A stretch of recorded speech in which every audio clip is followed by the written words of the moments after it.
Então, o que a gente está pensando, né? Eu estava aqui conversando com a Jana no off sobre design solar, né? Então, de pensar bem aonde vai abrir os vidros para não ter problema. Aqui, no caso, por a gente querer priorizar as vistas e a privacidade de quem está no domo, a gente acabou abrindo o vidro para a fachada norte. Mas a gente tem árvore ali também que vai fazer uma sombra em algum horário do dia e a gente vai ter cortina internamente também para proteger esse ambiente. E não tem vizinho também, né? Então, assim, isso. ajuda bem nisso. Mas, igual a gente estava conversando, que o domo lá de Juiz de Fora do Laércio, ele fez uma fachada de vidro grande na fachada norte. E aí entra muito sol, porque ele quis priorizar a vista, só que ele fez um mega paredão de vidro. E aí o sol tora lá dentro. Não está exatamente posicionada para o norte, ela está tipo nordeste, assim, o posicionamento. Ela pega um pouco do sol da manhã, um pouco do sol da tarde. Mas é o suficiente para manter esse domo bem quente por dentro, Sauna porque grátis. ele não tem tanta janela para circular o ar. Apesar do domo ter essa geometria que facilita a circulação interna do ar, ele também precisa ter janela para fazer essa diferença de pressão entre o meio interno e o meio externo e esse ar circular ali. E lá isso não estava acontecendo. Acho que agora ele está buscando, né, algumas correções e tal. Colocou forro lá PVC, empenou, ficou calor. Mas é muito importante vocês observarem isso na hora de projetar o domo. A posição do sol, dar uma estudada em design solar passivo, que é uma disciplina fundamental para quem quer projetar qualquer coisa, de qualquer tipo, para você saber ter o melhor aproveitamento do sol design solar passivo. Você vai aprender como aquecer um ambiente utilizando o calor do sol e como evitar que o ambiente aqueça com o calor do sol também. Bota naquele maisinho que você mostrou. Ou dá pra fazer uma refresqueira de Hungry, não? Como é que chama do David Hungry? Ó, aqui um exemplo de design solar passivo aplicado numa casa convencional. Aqui a gente tem o sol de verão, que é um sol que ele vem, ele corre mais alto no céu. Então, se você tem um telhado com beiral na fachada norte, aqui a gente está falando de fachada norte porque a gente está no hemisfério sul e o nosso sol nasce no leste, se põe no oeste e ele vem pelo norte. A nossa fachada sul, ela não recebe insolação, ela só recebe luz do sol, é diferente. Então você pode abrir vidro na sul, né? Na sul. Inclusive é interessante para aumentar a claridade. Né? Aumentar a luminosidade sem você correr o risco de aquecer o ambiente. Então a sul é liberada. Se você tiver um terreno com uma vista para a fachada sul, tipo, agradeça, abra um vidrão, vista panorâmica, sem medo de ser feliz. Aqui no caso, a fachada norte. No verão, o sol ele vem mais a pino e no inverno ele vem mais inclinado. Então, se você tem um beiral, no verão ele protege que esse sol entre dentro da casa, ó. Porque o beiral está protegendo de bater o sol lá na janela, ele está batendo só aqui embaixo. E no inverno, esse sol entra e ele é desejável que entre para aquecer a casa no inverno. Então, ele vai bater no vidro, ele vai bater no piso. Se esse piso tiver uma massa térmica alta, por exemplo, um piso de cimento, um piso com uma propriedade de absorver esse calor, ele vai receber esse calor ao longo do dia e à noite seu ambiente não vai estar tão frio. Então, tudo são estratégias que aqui no caso estou mostrando de uma casa convencional só para explicar o que é a ideia do design solar. Ele vai trabalhar com o sol das estações do ano, do verão e do inverno. Então, para você trabalhar de acordo com a região. Tem um site, só que ele está um pouco bugado ultimamente, que é o... Deixa eu ver se eu acho aqui. Que é o Projeto EE, com 3 Es. Ele dá os dados climáticos para edificação com... Esse site é muito bom vocês terem, tá, gente? Solução bioclimática para projetar edificações energeticamente eficientes. E ele trabalha com várias cidades. Aqui em Bitpoca não tem, mas a gente pode jogar uma cidade tipo... Braço do Norte. Braço do Norte, será que tem? Só pra saber. Pra saber, né? Vai lá. Apareceu um chip já. Apareceu lá? Peraí, então. Apareceu. Yurt. Braço. Acho que é Yurt, né? É Yurt.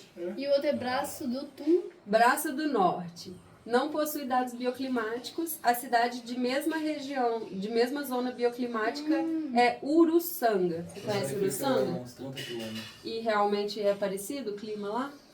É. Então vamos prosseguir aqui, só para a gente usar os dados de referência. Esse site, ele vai te dar o gráfico de temperatura ao longo do ano. Uau. Qual que é a zona de conforto de temperatura? É essa zona azul. Aqui, a linha azul é a temperatura bulbo seco médio mensal e a temperatura bulbo úmido médio mensal. E aí, olha só, na maior parte do tempo, o gráfico a zona de conforto está fora dos dados climáticos, tá vendo? Aqui a gente tem temperatura muito mais baixa do que a zona de conforto.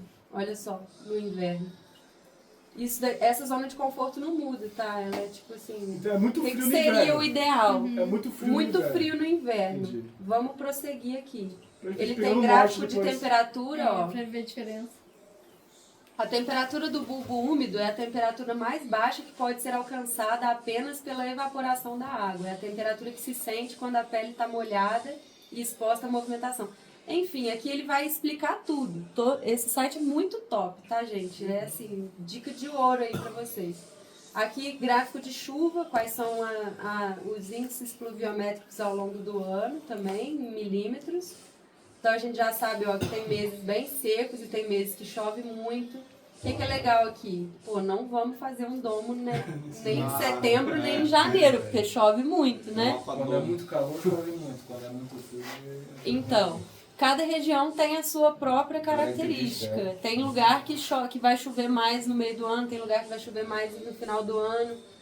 Enfim, vamos seguir aqui. Gráfico de temperatura e zona de conforto. Aqui são as temperaturas médias mensais. E aqui a faixa em azul é o considerado a zona de conforto. Porque eu achei desconfortável, então. É desconfortável, ó. A única área onde a gente está na zona de conforto é Fevereiro. novembro, dezembro, Que é janeiro, onde a fevereiro, temporada março. Fevereiro eu tô lá, tá? Vamos seguir Fevereiro então. nós vamos falar então, é isso? Carnaval em Floripa? Aí aqui tem gráfico de umidade relativa, eu não vou agarrar muito nessas coisas aqui que vocês podem brincar depois. Eu só quero chegar... Carta solar, que lindo. Não, não era na carta solar. Aí aqui, peraí. Pô, ele tem... Aqui, ó, estratégias bioclimáticas. Aqui que tá o ouro, tá, gente? Gato. Ele já traz a estratégia bioclimática para cá. Ele te dá os dados, mas ele já mastiga. O que você faz com essas informações? Às vezes a pessoa que não tem conhecimento de design solar e de estratégia bioclimática vai falar, tá, o que eu faço com isso? O que isso me diz? é isso que eu Ele já traz as estratégias. Então, ele sabe que a condição de conforto, 51% do ano é desconfortável por causa do frio. Tem lugar que vai estar lá 80% do ano é desconfortável por causa de calor. Depois a gente pode até brincar com uma cidade mais quente para ver a diferença. Tem que preparar, né? Aí você faz o projeto Ó, recebendo mais 20% insolação. do ano ela tá no conforto térmico e 29% do ano em desconforto por calor. Ou seja, se muda. Quais são as estratégias bioclimáticas? Inércia térmica para aquecimento. Então vamos clicar para ver o que é. Aí ele explica, ó. É um mês que é bom ficar lá. O resto é se virando também. Uma edificação que tem uma alta inércia térmica vai proporcionar uma diminuição da amplitude térmica interna e um atraso térmico no fluxo de calor devido à sua alta capacidade de armazenar calor, fazendo com que o pico de temperatura interna apresente uma defasagem e um amortecimento em relação ao externo. Traduzindo, o material que tem uma alta inércia térmica, ele vai, ao longo do dia, absorver o calor, não vai deixar esse calor passar para o interior da edificação. Então, durante o dia, você vai entrar, se estiver muito quente, você não vai sentir que dentro da casa está tão quente.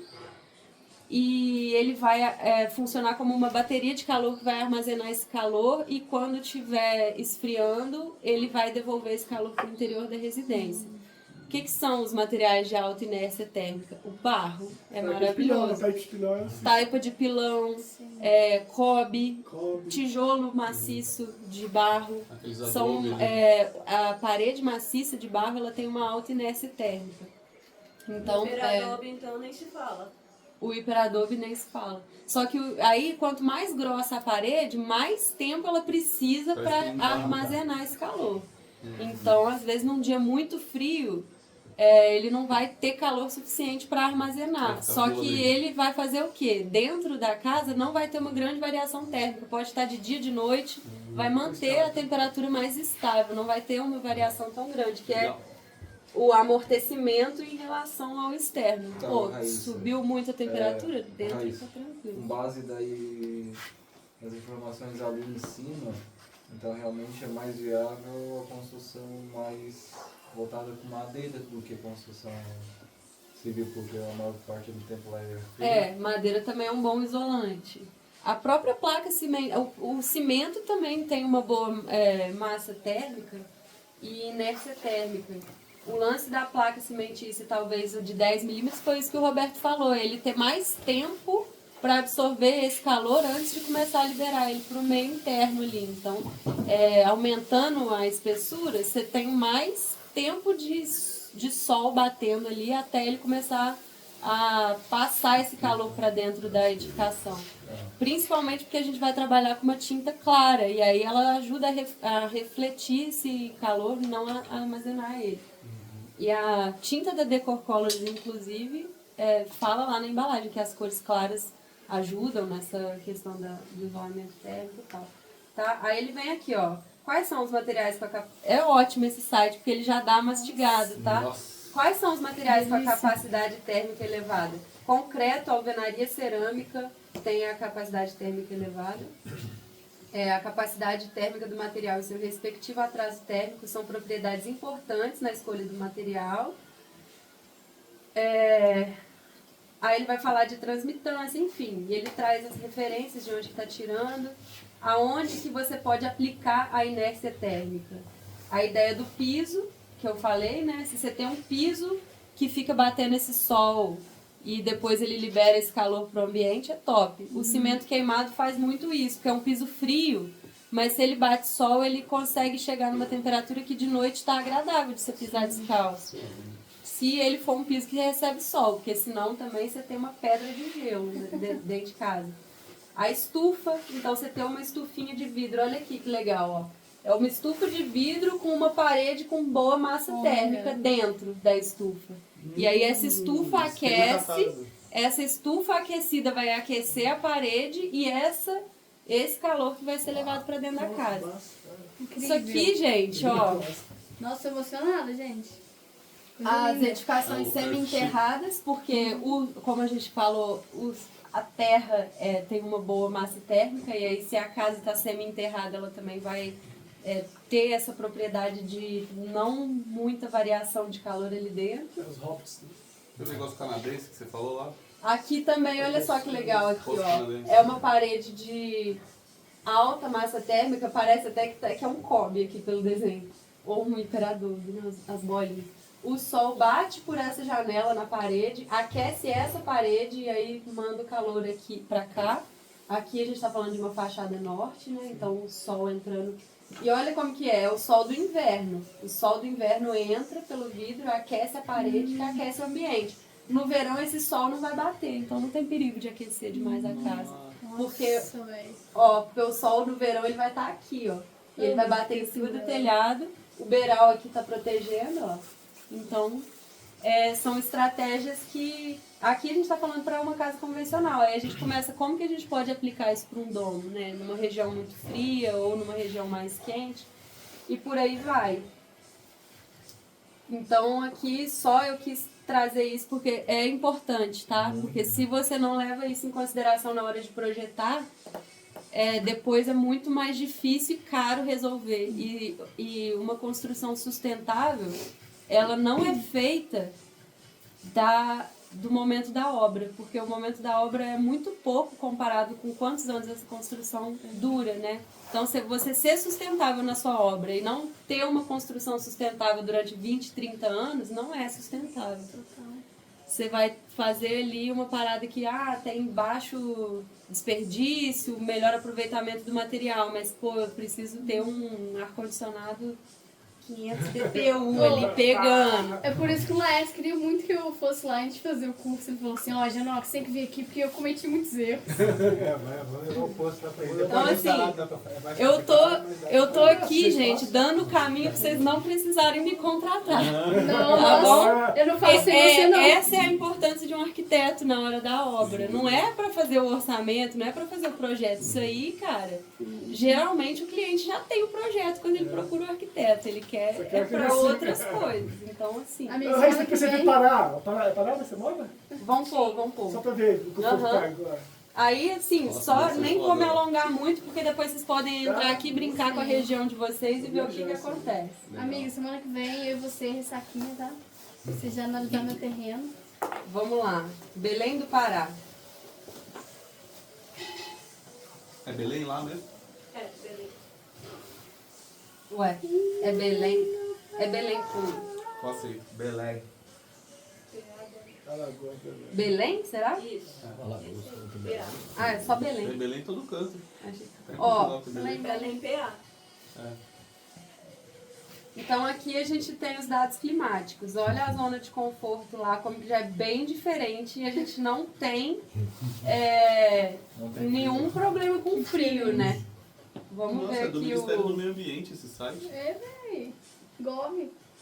o gráfico de chuva. Ó, lá já chove bem mais em abril e maio. Ó que doideira. No outro era em setembro. Olha aqui em setembro, Pará. E a gente tá falando de um país, hein? Tipo, Né? aquele conforto térmico, o calor excessivo também não implica? A gente vai entrar agora no gráfico de temperatura e zona de conforto. Aí que ó. mostra. O preto é a temperatura média mensal. O azul é a zona de conforto. Aí vamos ver aqui, ó. Pô, é confortável o tempo todo? É confortável o tempo todo. É. Não é bem assim, Você se sente convocado o tempo todo? Aí tem o asterisco, a depender de cada indivíduo. Dependendo do seu estado Realmente. Por Estado exemplo, mental. cada Se pessoa você é um vai influ- reagir de um jeito. Porque, tipo, eu reajo de um jeito lá no meu calor. Eu sou natural de lá. Mas se vai uma pessoa desse nível ali, ou daquele Se eu vou nível... pra- Vai o Fabrício, ele entra em combustão. Exato. Umidade. É uma sauna, é uma sauna ao ar É uma livre, assim, sauna, entendeu? né? Basicamente. Então, é mais... Total. realmente, ó, porque a zona de conforto tá variando de 22 a 29 graus. Isso é relativo, porque 22 para um pode ser quente, para outro pode ser frio. Então, aqui a temperatura média em janeiro é 25. A zona de conforto está considerando entre 22 e 29. 29 é confortável, gente? Alguém aqui acha? Eu acho que não. Eu também não acho. Não, eu gosto muito de calor, mas assim, de falar que o ano inteiro... confortável. É isso que eu tô falando pra vocês. E tá piorando, tá? É. O clima tá ficando bem mais quente do que o normal. Em regiões que são calor, assim, tipo 29 graus, 30 graus. Eu tava lá, bati print do meu celular, 32 graus. É calor. Ó, Tipo, e aqui também tá falando que são os dados climáticos de 2016. Então isso aqui é uma Bem defasado, base. A gente né? não pode também levar Muito isso antes. daqui em consideração. Mas já ajuda a gente a ter uma noção, né? Olha, tipo assim, dá pra comparar uma região com a outra e ver as estratégias para cada tipo de situação. Isso daí já é uma coisa que ajuda muito pra quem não tem... Pra mim ajuda, eu vou construir um domo num lugar, eu vou lá, eu sei o tempo de chuva. Então eu vou falar, esse mês eu não Então vou, vamos vou ver no quais mês. são as estratégias bioclimáticas para o Pará. Onde pelado. Ventilação natural, sombreamento, esse aqui o outro lá também tinha, porque ele também tem épocas de calor, e ele também vai ter épocas onde a gente vai precisar não deixar esse sol entrar. Aqui provavelmente é a maior parte do ano, olha aqui ó, 97% do ano é desconforto por calor. Cai. Por cento, né? Nem Tipo tem, assim, nem tipo, tem, nem ó. tem. 3% do ano em conforto térmico e 0% de desconforto frio. por frio. Então a gente não tem Frio. problema de frio extremo, no Pará. né? Foi o- Então vamos ver aqui o que vai falar inércia térmica para resfriamento. Aqui, ó, e aqui tem outra. Conheça as outras estratégias. Ventilação natural mais inércia térmica. Ó, vamos ver. Uma ventilação de elevada inércia térmica proporciona uma diminuição na amplitude térmica. Mesma coisa que estava falando no outro lá. Só que no outro lá, as estratégias para utilizar essa inércia térmica eram outras. Eram de justamente expor essa fachada ao sol para ele poder, né, receber. E aqui ele vai trabalhar muito mais com a circulação do ar para... Vamos ver aqui, ó. Aplicações da inércia térmica para o resfriamento. Então, como que vai ser usado para resfriamento? Tubos enterrados, é o tal do Poço canadense. canadense. Tubos enterrados de água. Resfriamento radiante noturno. Tanque de água na cobertura. Nossa, tem que ter uma lajezinha atrás. Ah, uma piscininha no rooftop. Rola. Borda infinita. Borda infinita. Olha isso aqui que doido. Paredes de água com isolante externo. Nossa, nunca falar. Pois é. E o Vamos teto clicar verde aqui. que eu lhe falei ainda agora ali, professor. Teto jardim, ó. Justamente porque Parede jardim também. Tento preto. Tento preto também. Componentes internos sem exposição ao sol. Cara, isso aqui é genial. Esse aqui é um dos mais simples que tem. Que é você ter uma parede de alta massa térmica que não vai receber sol hora nenhuma. Ela vai ser sempre uma parede fresquinha. Uma parede de adobe, uma parede de pedra dentro da casa que não receba sol. Dentro da casa. Ó, ela não tá recebendo sol hora nenhuma. Ela vai ser sempre uma parede que você vai encostar, ela vai estar mais fresca. Porque é um material de alta inércia térmica que não tá recebendo exposição ao calor. Então, e é interessante também que ela faz tipo uma troca para os dois ambientes, né? exato. Ela dá um equilíbrio. Tá ali, ó, tá soltando até o... Ele... E aí, vamos pegar mais uma aqui, ó. Aquário ou Aquela de piscina pedra interna ali, sem olha. exposição ao sol. Porque qual? Essa do buraco ali, Essa aqui? do lado. Essa? Semi-enterrada. Essa aí. Nossa, Rob. Edificação semi-enterrada. Ah, não, Deus pai, né? Só Cara, quando eu passar 10 por milhão. Isso daqui, lá na minha casa, lá na vila, é meio assim, porque ela não é pra baixo no terreno. E aí, aquela área ali de baixo, entre os quartos, onde tem aquele mosaico no piso, é um lugar frio pra raio no inverno, porque aquela parede de pedra que tem ali na escada, ela não recebe calor, ela é gelada, ela é sempre gelada. Pode estar o calor que for, ali é sempre um ponto fresco da casa, porque não recebe sol nem da fachada norte, nem de fachada nenhuma, e ainda tem uma parede de pedra que é um muro de arrimo.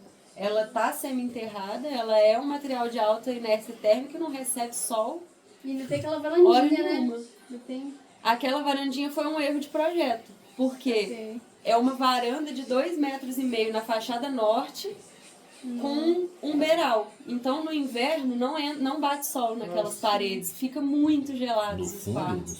Aqueles 3 quartos ali dos fundos que tem a varanda, aquela ali é a fachada norte. E ela não recebe sol, hora nenhuma.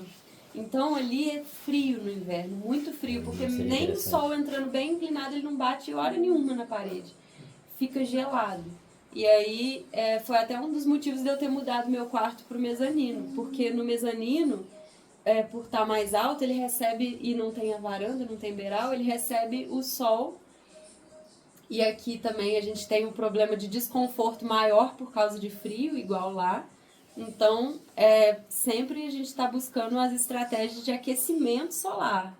O resfriamento é mais simples, porque como aqui as construções já são convencionalmente de tijolinho, então já é um material que faz um bom isolamento, que mantém a temperatura interna mais agradável.